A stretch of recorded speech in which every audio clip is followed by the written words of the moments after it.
Yes, g'day. Shelter FootyCast live from BackChat Studios. It's the Southern River Band boys out of Thornley. I tell you what, they are absolutely blowing up thanks to this podcast and their music. They're doing that quite well. Also, welcome. Nice to be with you again.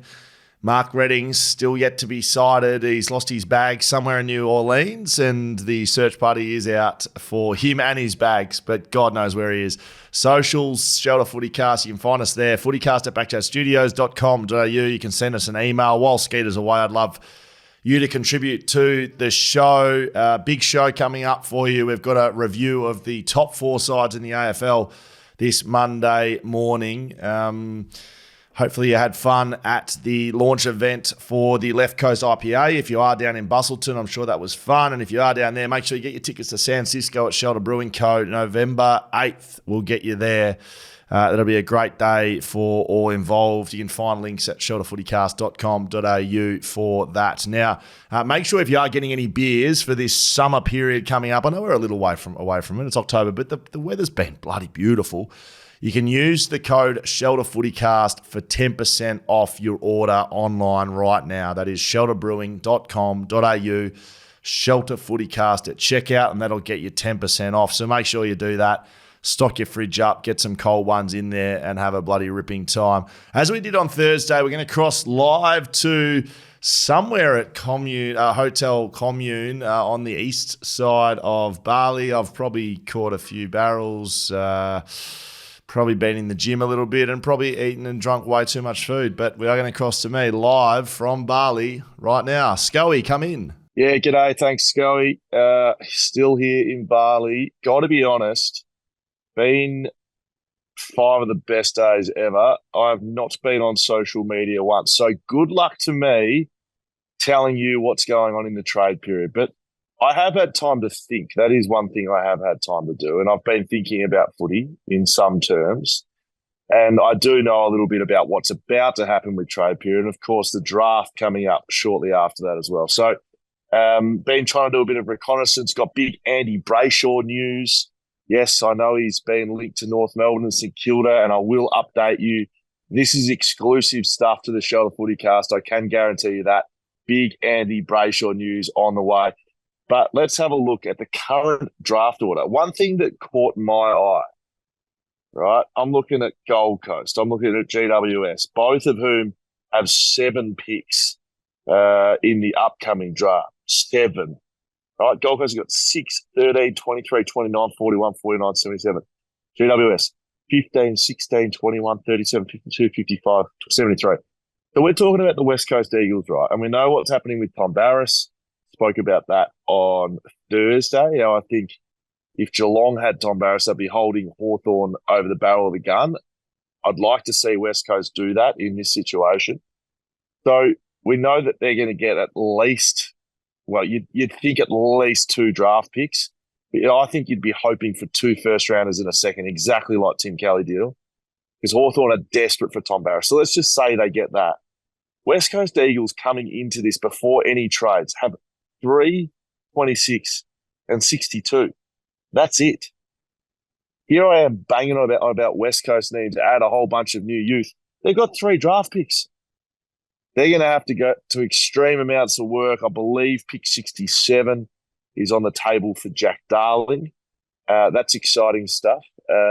We have had some good pickups late in the draft. Don't worry, West Coast had a good history post 50. Hello, pick number 50 right here. But they're going to have to get to an extreme amount of work at this trade period. So let's just say they do get 2 first-rounders and a second. One of those is out the door for Liam Baker, so that'll be gone. So they're likely still only to be entering this draft with 4, maybe 5 picks, which, yes, that's good. But if it's 67 for Jack Darling, they're not going to go and add a new bunch of young, youthful, upcoming talents to go and play with Harley Reid, Ruben Jimby, Elijah Hewitt, Noah Long. I really would have expected them to have more. I mean, look at Richmond. Richmond got 8 picks, 6 inside the top 50. 1, 2, 3. Yes, 6 inside the top 50. So we're going to watch that as we go.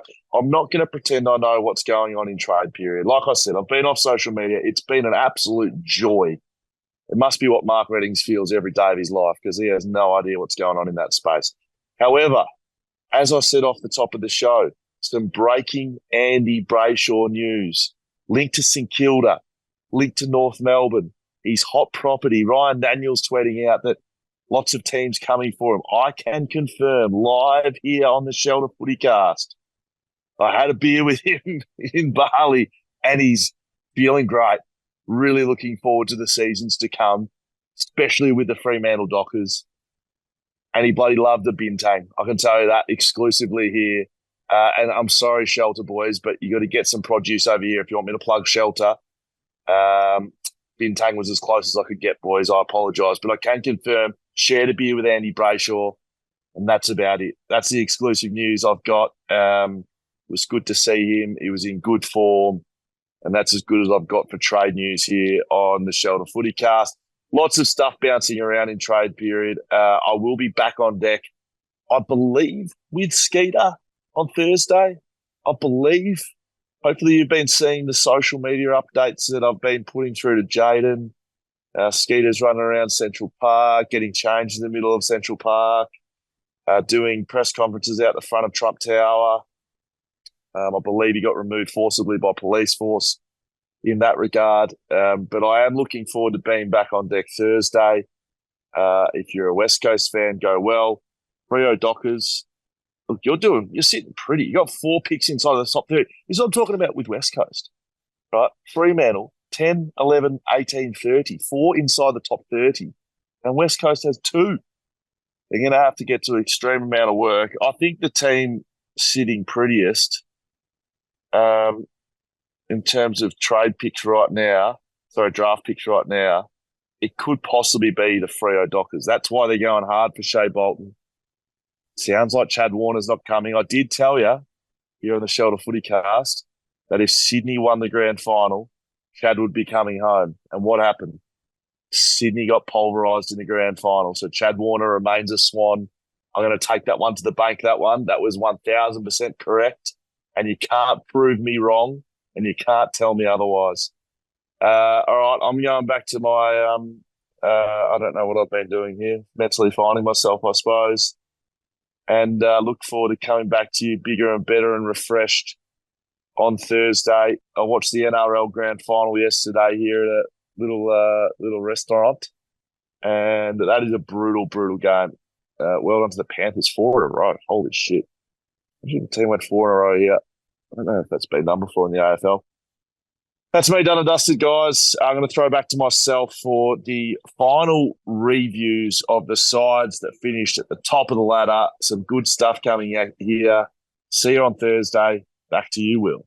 Thank you very much, Schoey. Looks fun over there. Wish some of us could get the week off, but good for some, I suppose. Port Adelaide is our first team to go through.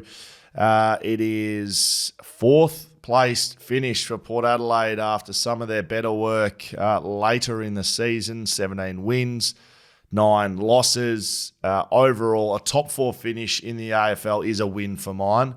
Yes, they don't make the grand final. Yes, they don't win a premiership, but to consistently back up year after year, Ken Hinkley is doing his job. I know there was pressure late. I know we needed Koshy to come out and say, oh yeah, Ken Hinkley's got his job.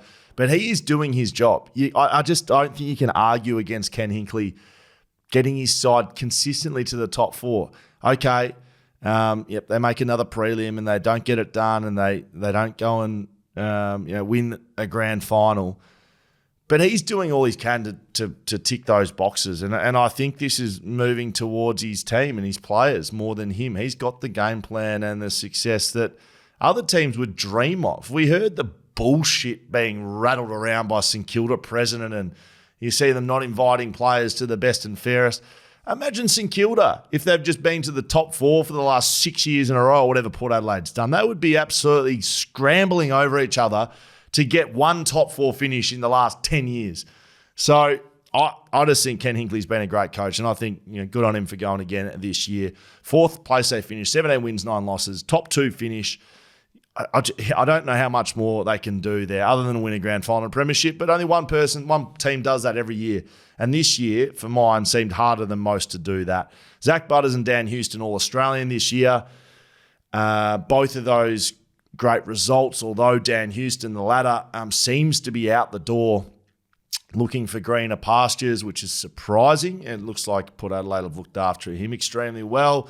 Given it's Monday, unsure if this has gone down or not yet, but I mean, that will be a big loss for them. He's been a good player for a long time. If you look at champion data stats, he seems to be in the top 10 every year. So everything he does is efficient, he's clean, he's quick, he reads the ball well. He's what you want in a backman. So that'll be a big loss for them. Zach Butters, like I said, was All-Australian, a great year. Jason Horne-Francis, not that was a bargain. I think they had to give up 2 first-rounders to go and get him. But, I mean, you're never, ever going to regret getting him to your football club. North Melbourne, maybe that was a trade where both win. I don't know. North Melbourne are able to add 2 younger players to their list. Port Adelaide get an Adelaide boy who wants to be home, who wants to play there, who's happy and clearly a game breaker. I mean, this sort of midfielder, he's very much Patrick Dangerfield. Just reminds me so much of him. Potentially has maybe signs that he could be a better kick than Danger. I feel like through his career, Patrick Dangerfield's kick has been the only thing that's let him down at stages.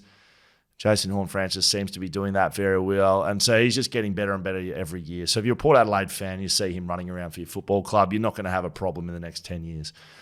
And given that they've got him there and they've got him home, he's not going to be able to leverage a deal anywhere else ever. So, well done. He'll be there forever. I mean, you look at Harley Reid at West Coast, people would be scared. West Coast fans scared every night they go to sleep that he's going to leave the next day to go home. But they're not going to get that with Jason Horne-Francis. Jordan Sweet, look, that was a pretty good acquisition, I thought. But, someone who comes to the football club and adds a little bit to them, in the taller brigades, I think that was pretty positive. And overall, their year was positive. They finished second on the ladder. You're not going to do too much more than that. Negatives, of course, their finals form continues with an absolute non-performance in the qualifying final against Geelong at home after their top 2 finish. They'll be extremely disappointed in that. And that is a mindset and clarity thing. They didn't rock up that day, and Geelong just absolutely rolled them. Finals look very different if they can actually rock up and do that. But that's a game that they'll have to park and they'll have to play that over in their heads over the off-season and get better again. They went pretty heavy into acquisitions of taller players in the off-season last year, if you remember. Ivan Soldo, Sava Radaglia, Brandon Zerk-Thatcher, they all came to the football club. Ivan Soldo, his girlfriend wants to go to Dubai and Adelaide's boring, so after 1 year, he's out the door. Sava Radaglia comes to the football club as a forward and they turn him into a backman, and then they put him as a backman and they play him as a forward. I'm not sure he'll ever develop into the player they want him to be, although I think he can be a role player, and he's just as long as he's not the guy. Brandon Zerk-Thatcher, he can defend, but he looks really sketchy by foot and scary at stages, although I thought his best game of the year was probably against Hawthorn in the elimination final. And those 3 players as tall acquisitions, this is what happens when you don't go to the draft. This is what happens when you have to scrape around. Charlie Dixon will be out the door with a retirement. Todd Marshall have got questions around his ability to play at the level due to concussion. This is what happens when you don't continue to add, young players and develop them through the draft, is you go and get these free agent acquisitions or these guys available for trade. But there's not many every year, especially key position players that are on the move that are wanted by their club. Tom Barris is probably going to be one of those this year. Josh Battle, I don't know if he's wanted by his club. They won't invite him to the best and fairest, but I think St Kilda's a complete basket case, so who wouldn't want to be out of there? There's not many guys that are on the move at trade period that are just desperately wanted by their club, because if they are, the club goes and pays them the money. And that's why we see players overpaid. That's why we see deals get done that get questioned, because the club wants them. It's not because the player has just bargained his way to a deal that's just unquestionable. It's a two-way street. The club wants them, and the player wants to be there. So Ivan Soldo, Sava Radaglia, and Brandon Zerk-Thatcher, the clubs they left in Richmond and Geelong and Essendon, I don't think they'd be overly unhappy that they left. So they're going to have to go and, they're going to have to go and add someone that's going to fill that void. So they're looking at Jack Lukosius right now from the Gold Coast, high draft pick. I don't know if Gold Coast are that upset with him walking out the door. He's never been able to consistently perform at the level.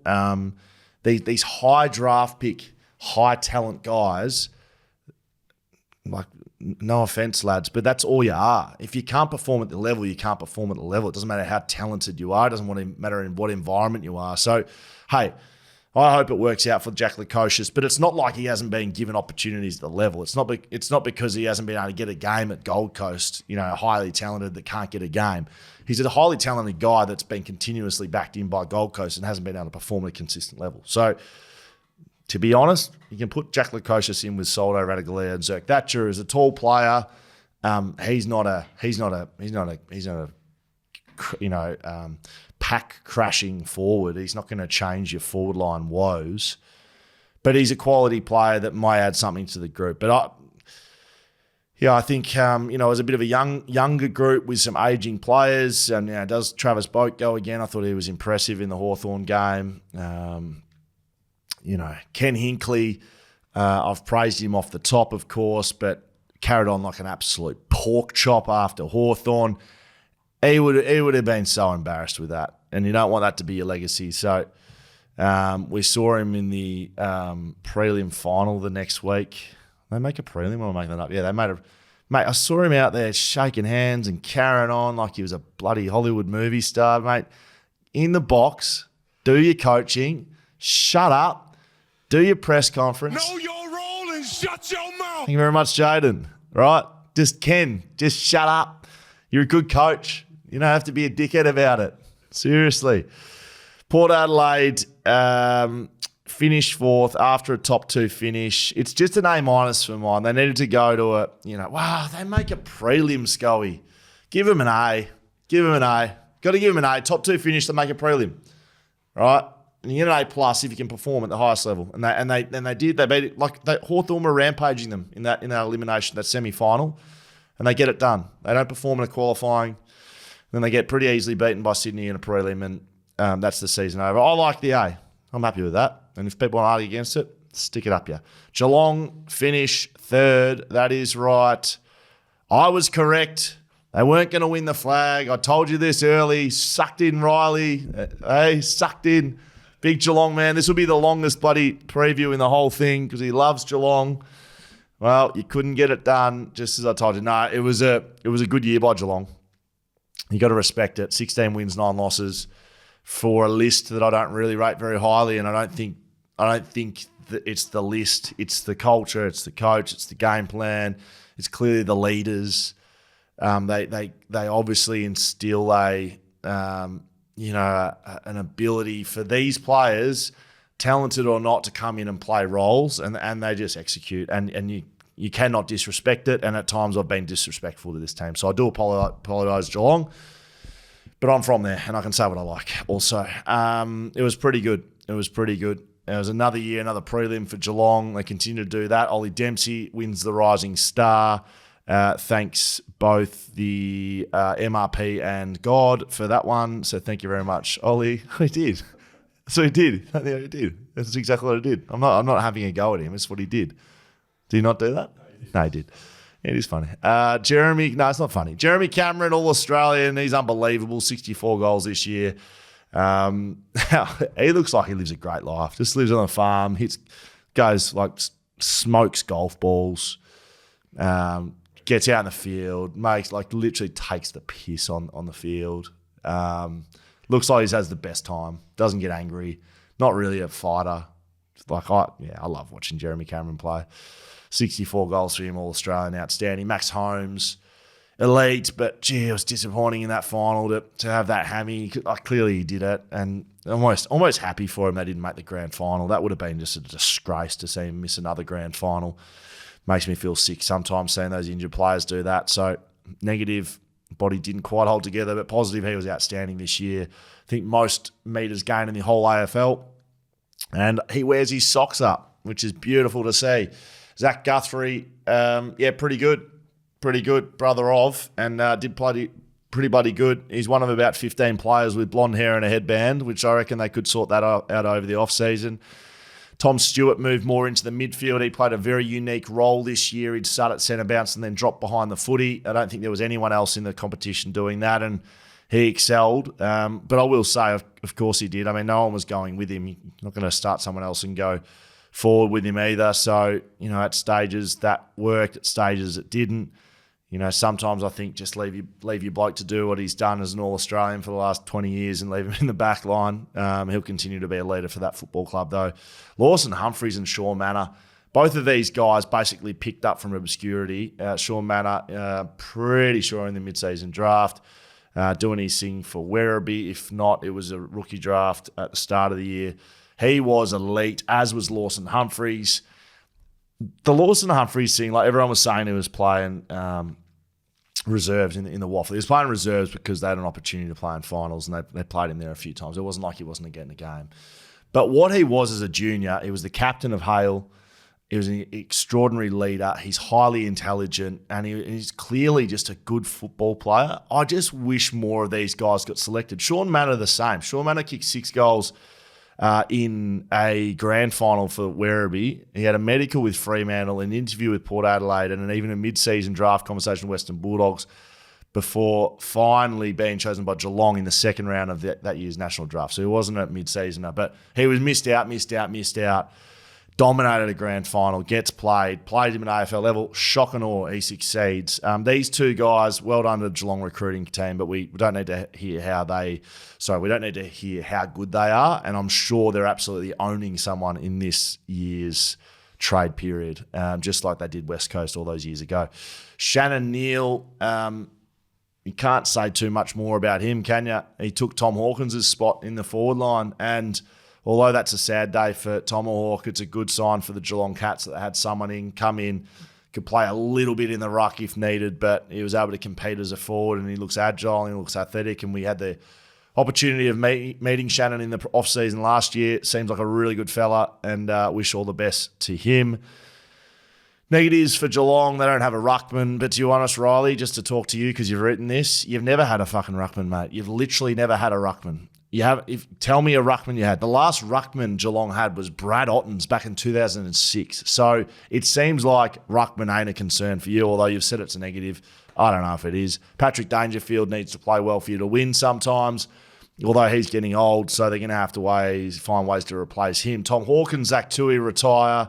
Two greats of the football club. Zach Tui, of course, coming from Carlton and doing his best work all the way from the motherland in Ireland. And I know that's not our motherland, but so what? It's not Canada either, which is where Skeet's from. Tom Hawkins, can't say enough about his career. An incredible opponent of mine throughout. Used to love matching up on him and usually beat me. Way too big, way too fast off the mark, and he's a really good fella too. And just like Skeeter, loves having a dart, so I'm sure he will be. And I can say that now because he's retired. Loves a dart with the best of them. Tomahawk will play around a golf and go through a pack just like that. And I'm sure he's got more of that to look forward to in retirement, as well as a couple of beers. And I'm sure I'm going to catch up with him and do some of that in the off season. Gary Rowan and Brandon Parfitt delisted. Both, I think, premiership players. Definitely Gary Rowan. Did Brandon Parfitt come in as a sub in 2023? Can you have a look at that for me, please? Bailey Smith will be in. We don't know what that's going to be like. We don't know what Bailey Smith's going to look like. Well, we know he's going to look like hot as fuck, but we don't know what it's going to look like from a football perspective. He hasn't played footy for 12 months. Gary Rowan, definitely a premiership player. Brandon Parfitt, a sub in 2022. I thought so, and they both find their ways out the door. Difficult finish with Gary Rowan, a fractured skull and a delisting in about 3 weeks. So thanks for coming. And Tom Hawkins, of course, retired. A grade for Geelong, an A for mine. Far exceeded expectations. Finished third, made a prelim over and above what they could have done. So it's an A for Geelong for me. Second place on the ladder, and only because they lose the grand final, it's the Sydney Swans. 19 wins, 7 losses. Top of the ladder finish this year. winning both home finals. Isaac Heaney moved to the midfield permanently after no Parker, no Mills to start the season. Well, wasn't that a bloody strike of genius? I think he was leading the Brownlow halfway through the year. Then did the world's biggest apology for getting rubbed out for 1 week. I think he was just sorry he'd probably just lost the Brownlow. He was elite. Chad Warner takes another step forward. But you got to remember, he was Sydney's best player in the 2022 grand final. So it's not like Chad Warner came out of nowhere.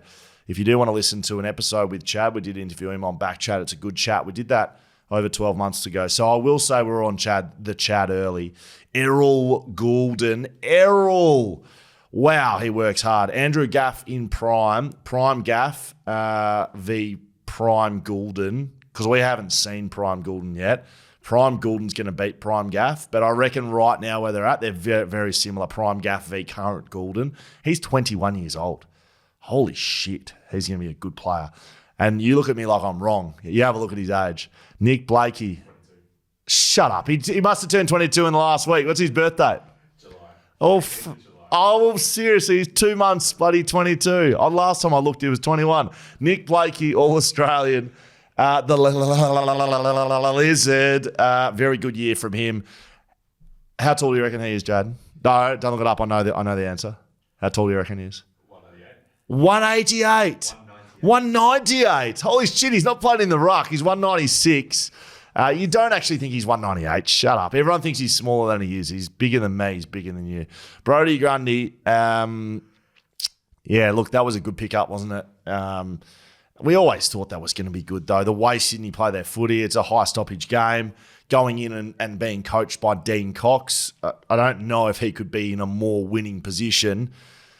But once again, and I don't want to sign this out, but I did see a social media post that another grand final beaten by a traded away, discarded former Geelong ruckman. First time in 2018, Nathan Vardy did him, and this time Darcy Fort did him.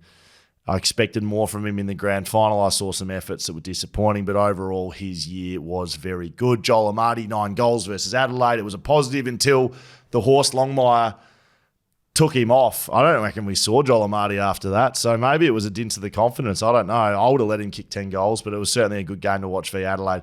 Negatives, Callum Mills, the captain, shoulder into more injuries, soft tissue during the year. That's your captain. I don't have any. I'm not going to. I've seen some go hard at him for his actions in the off season. I mean, to be honest, shit happens, and he's not having a wrestle with a teammate thinking he's going to do his bloody shoulder in a 6-month injury. But that's what happened. So you get on with that. I don't think there's too much to cry about there. But it did hurt him for the rest of the year. It meant he didn't do a preseason, which leaves you, more open to soft tissue injuries. And he doesn't have the year that he wants, and he ends up not getting picked for the grand final. I don't think he makes a difference if they do. 112-point loss to Port Adelaide about 4 weeks out from finals wasn't ideal either. There's a third biggest loss, third biggest in 2024. What's that mean? Third biggest margin loss. Oh, out of everyone? Who are the other two?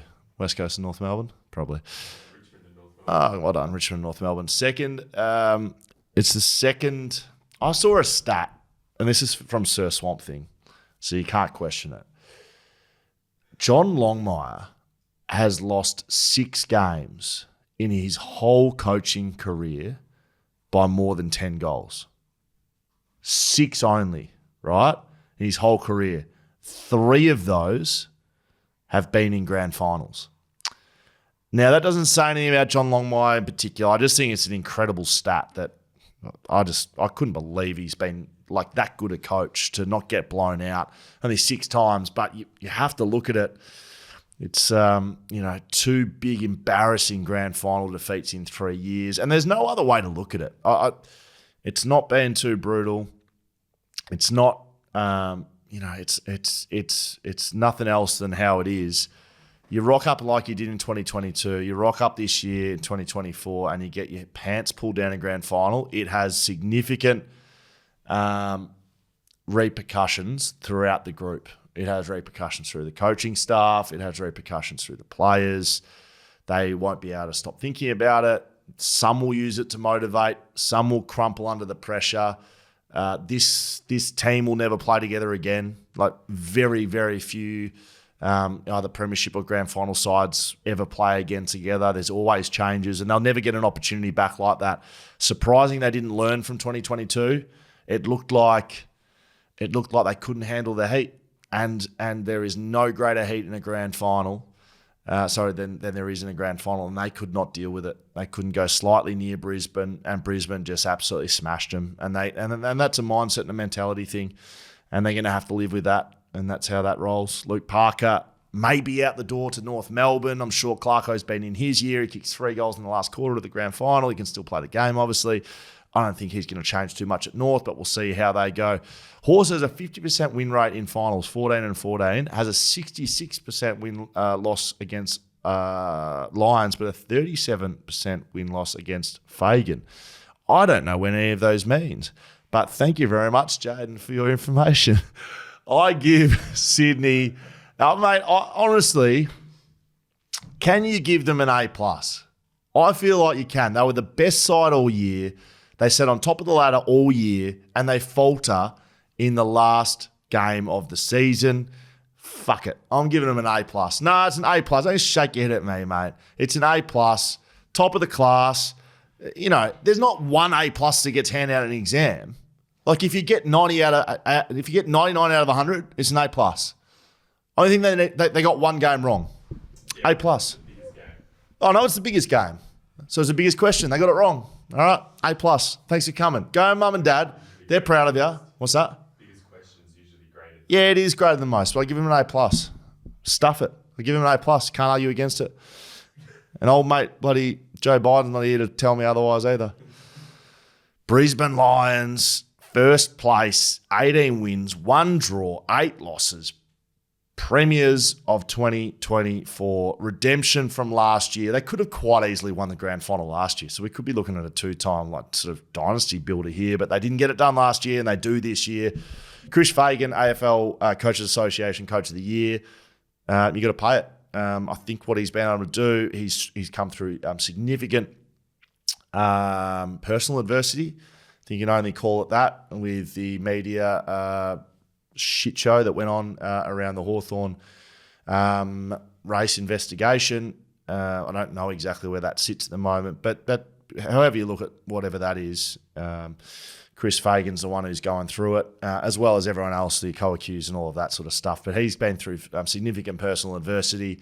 To go and do that, you saw the emotions at the end with Lee Matthews, and you could see the way Brisbane players talk about him. He's like a father to him. So I just was really happy for him. Harris Andrews, Jack Buckley medalist. I think that'll sit above the premiership medal, if you ask me. But he may not view it that way. Got to hold the premiership cup up with a premiership medal around his neck. I don't think there's any greater feeling than that. Jack Buckley medalist, the BackChat Backman of the Year, Harris Andrews. Well done, son. Terrific work. Lachie Neale was the player of the finals. Sounds like under big-time duress. Sounds like he had some sort of Achilles and heel operation thing going on, and to go and play the way he did was outstanding. He, of course, was All-Australian as well as Dane Zorko. And Will Ashcroft, to be able to come back from an ACL, under 30 games, win a Norm Smith medalist, the second youngest Norm Smith medalist of all time. Bloody well done. Joe Danaher and Callum Archie's final series. I think Cal Archie kicked 10 goals in the finals. Joe Danaher brought them back from the precipice against GWS, kicking those big-time goals late. He gets them into the grand final. There's rumours around him finishing up at the year. Well, if he wants to, he's done it. So he can do whatever he likes. Cam Rayner, Kai Lohman, holy shit. Kai Lohman, speaking to some guys that have played on him, he is going to be a superstar if he's not breaching those areas already. Cam Rayner, number 1 draft pick. He looks like he's getting that confidence that he's better than anyone sort of operator. So he's going to just continue to grow and be a superstar. Slow start to the season following the Vegas trip. I reckon probably need a little bit of work done on the tech side of things for Brisbane Lions by the sound of it. Sounds like iClouds and WhatsApps are sort of linked to all over the place. So maybe sort that one out, boys. After that, though, they got going. I think that you'd have to say that affected things. But once they were able to move past that, They've been one of the best sides all year. They sat inside that premiership window, especially late in the year, and they get it done. And it's bloody elite. Jared Lyons, who didn't get a lot of time late in the year, he retired. He's done and dusted. Been a pretty good servant for them, as well as Gold Coast. Levi Ashcroft will come to the football club as like effectively a number one pick. He's going to be a number one draft pick, and they're going to get him as a father-son for whatever they go and pay for him. So how bloody good's that? Oh no. Oh boy, I'm just reading through what you're putting here. Are you putting these here? Oh boy, you want me to read these out? Hey, was that? No, I don't think I'm going to do that. Ryan Daniels, piss off. How does that sound? Levi Ashcroft joins his club after a premiership. Apparently he's outstanding, as good as his brother. So, well, go figure. A++. Stick that one up, you Jaden. We're in year one and you used to get the double plus. Well, that's what Brisbane get. Can't have a better year than winning a premiership. It doesn't matter how you do it. It doesn't matter how you get there. It just matters how you perform on the day, and they get an A++ on the year, and congratulations. It's bloody elite, and well done, boys. How good winning flags. That is me, done and dusted. Monday, I'll be back live Thursday to take you through all the action in the trade period. Make sure you keep those questions coming in. FootyCast at backchatstudios.com.au. Join us on YouTube or on socials. Someone find me Skeeter, please. Send me some lookalikes or something. I don't know. Bye-bye.